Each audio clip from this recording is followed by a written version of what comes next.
Good morning. I'm Vince Lancy. It's Monday morning. This is the Gold Fix Market Rundown.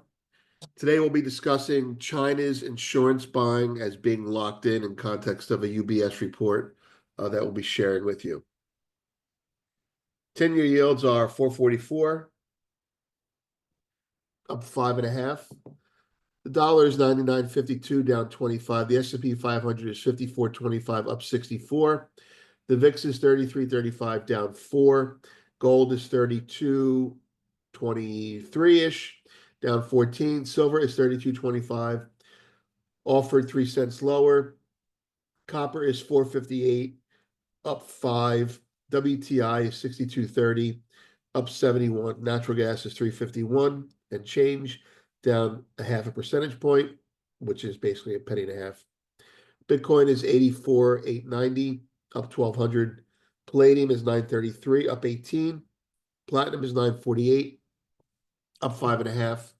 Gold, silver hovering below 100. Soybeans 1030, down a penny. 1036, I should say. Corn 483, down a penny, a little bit more. Wheat 561, down 5 cents, almost a full percent. Okay, if you're looking at the board, that's the sign of a market that is expecting some sort of stimulus or relief or easing from the Fed. Industrial commodities are up.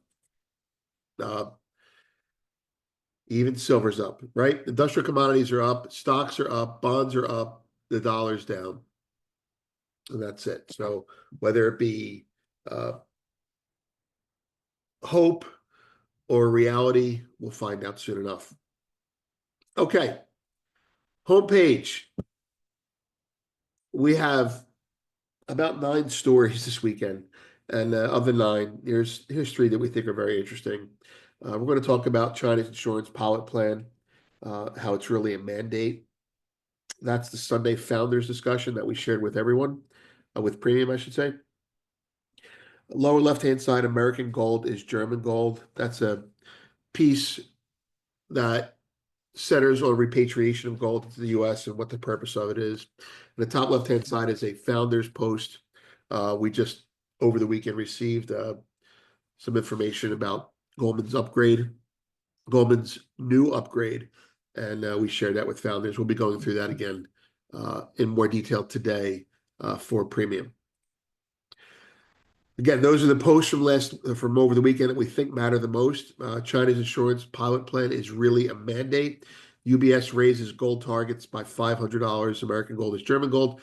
Founders, Goldman re-raises, we said that already. And Hartnett, all the way at the bottom, believe it or not, says to stay short stocks until Powell pivots. All right.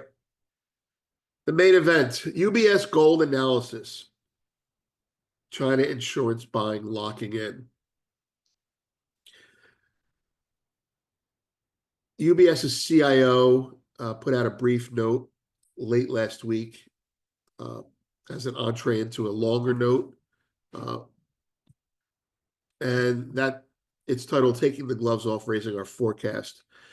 Quote, we are raising our gold price target to US dollar 3,500 across our forecast horizon and remain long the metal in our global and Asia asset allocation. We are also lifting our upside and downside targets by $300 to be 3,800 and 3,200 respectively.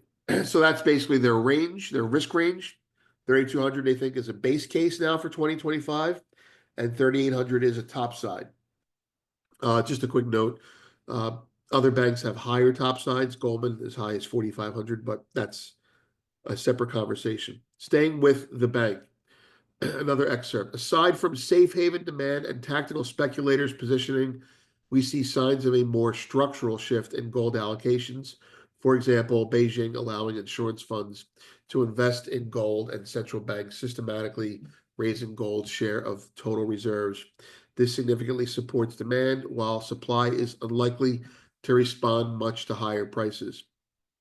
There's a lot in that paragraph. It's essentially their bigger report consolidated into one paragraph quite nicely.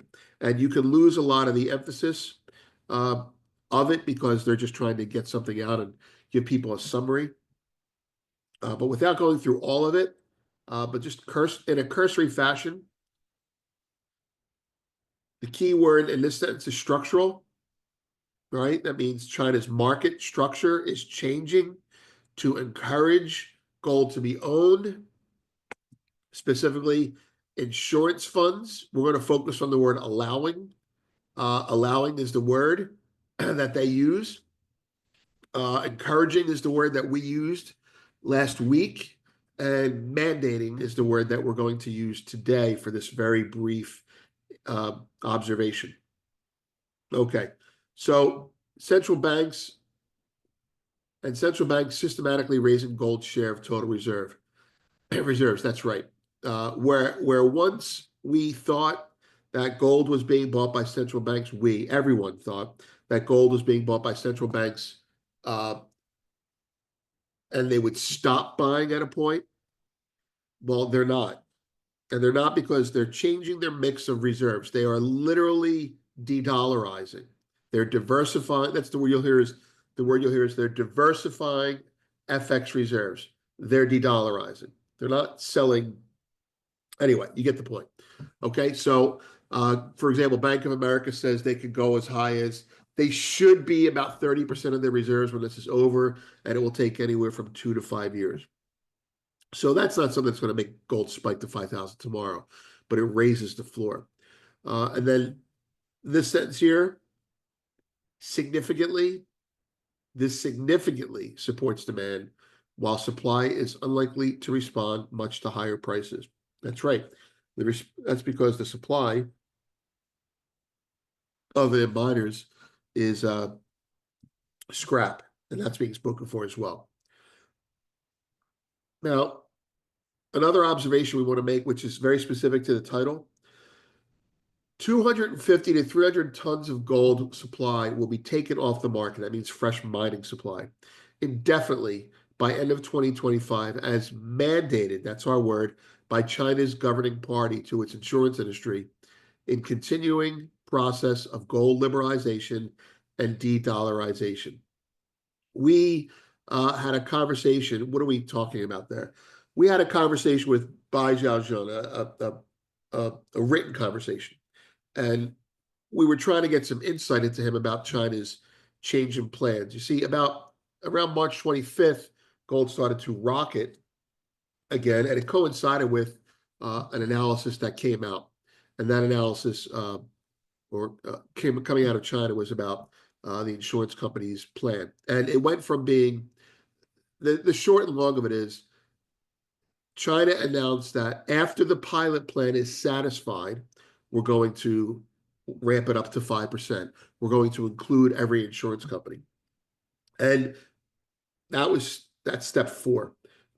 Step 1 is 1%. Step 2 and 3 are essentially them saying, hurry up, get it done now. We can't really wait much longer. Now, I mean, I'm making it a little bit hyperbolic, but the fact of the matter is the 1% cap that those in the know are talking about, the 1% cap, insurance companies can only put 1% of their assets into gold.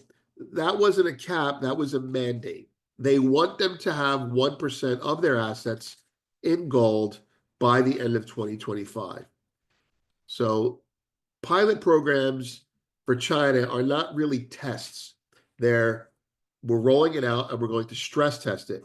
And we can't stress test it unless you people buy it faster. So I think that might be one of the reasons that gold started to take off starting March 25th. And one of the reasons that the bullion banks, began to roll out higher prices for gold. And we have more on that. We have more on the UBS aspect of that. And UBS raises gold targets $500. The two charts there are from their longer report, which we're not sharing.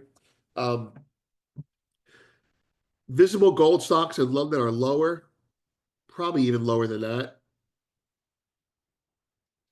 Visible is not available. I think they're being very careful with their words there. And there's the COMEX gold intake coming in. So there you have it. Moving on, market news. U.S. chip makers are outsourcing manufacturing will escape China's tariff U.S. chip.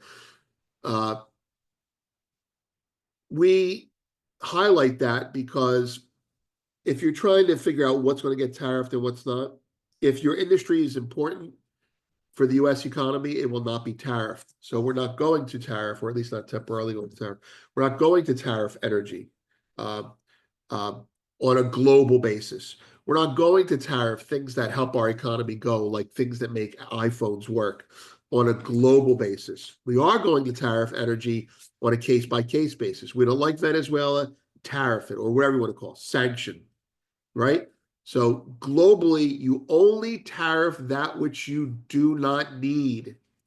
You do not tariff what you need. So you tariff pistachio nuts from Iran because, or globally, you tariff pistachio nuts because who makes them?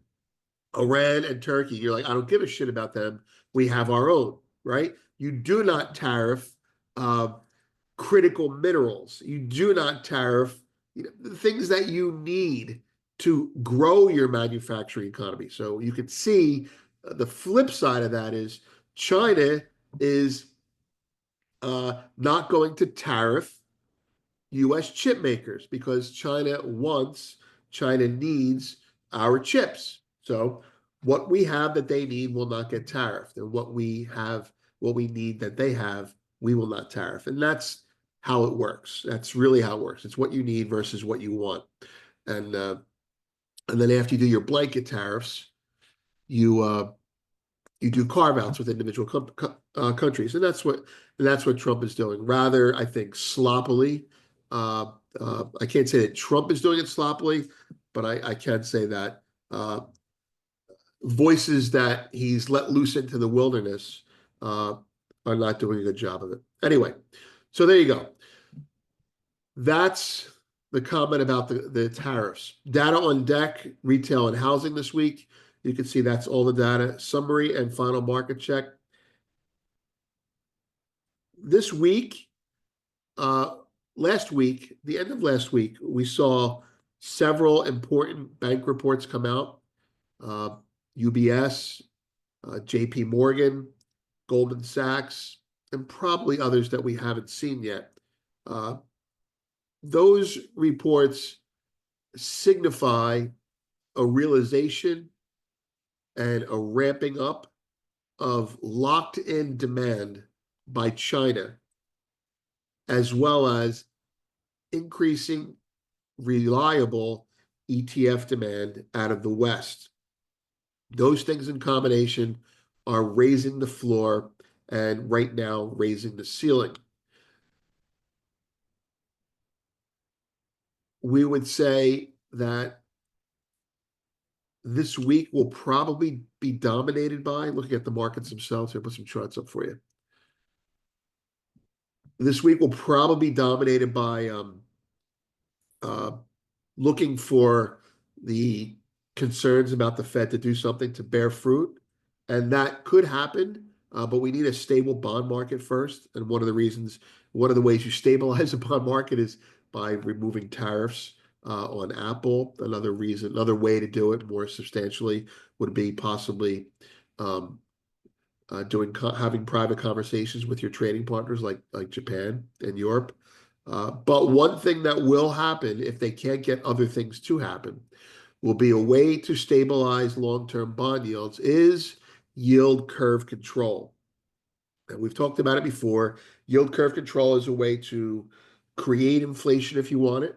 It's also a way to stop runaway long-term bond yields. So yield curve control, if you're not familiar with it, is similar to quantitative easing in that it's targeting to keep your long-term bond supported. If you do it, the main difference between quantitative easing and yield curve control is quantitative easing targets volumes. We're going to keep buying bonds until we decide we don't have to buy them anymore. And that's why you have all that extra money in the economy going into stocks during QE. Yield curve control is a game of chicken. Yield curve control says we're targeting a rate. It's not going above 4.5%.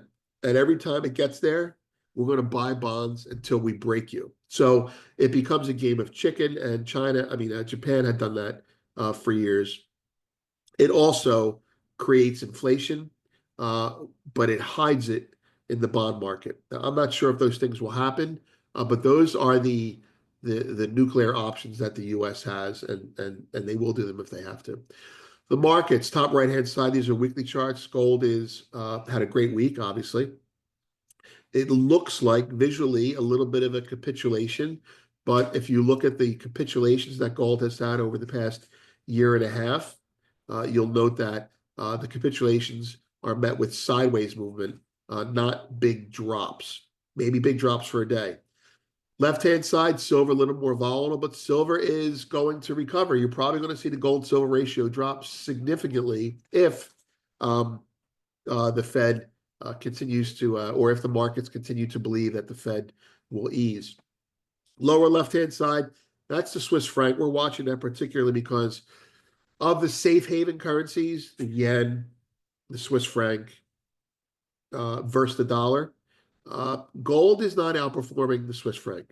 So that would indicate to us that there's more upside to gold out of Europe. There's more buying in Europe for gold that hasn't bought yet. And they will buy if the ECB cuts and the SMB cuts, and those entities are very likely to cut, not 100% guarantee, but very likely to cut, because, well, if this continues, their currencies are going to continue to strengthen, and that will just cause greater recessionary risk for them. They don't want to be safe. The euro and the Swiss franc don't want to be safer than the dollar, because safer than the dollar means recession for them right now, and they can ill afford to have one. Japan as well. Lower right-hand side, 10-year yields, explosive week on the yields, right? Cause for alarm. The market is pausing today. We'll see what happens. I'm Vince. Have a great day.